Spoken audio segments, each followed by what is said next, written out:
बिस्मिल्लाहिर्रहमानिर्रहीम। अस्सलामुअलैकुम। आप देख रहे हैं JN न्यूज़ और मैं हूं आपकी मेज़बान सुंबल ज़िया।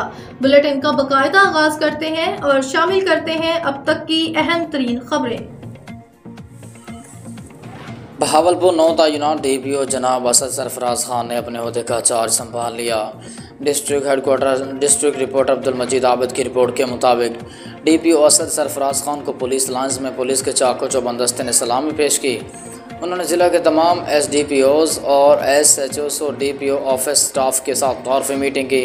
तमाम SDPOs ने अपने अपने सर्कल और SHOs ने अपने अपने थाना के मसाइल जुराम की सूरत हाल पर DPO ब्रीफिंग दी। DPO ने कहा कि मेरी पॉलिसी सिर्फ़ और सिर्फ मेरिट पर है।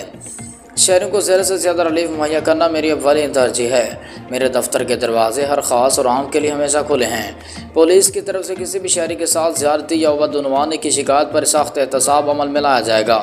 ख़वातीन और बच्चों पर तशद्दुद और जिनसी ज़्यादती के केसेस को घंटों में हल किया जाए। कत्ल, इक़दाम कत्ल, डकैती और संगीन मुकदमात की तफ्तीश मेरिट और मुतय्यना वक़्त के अंदर की जाए।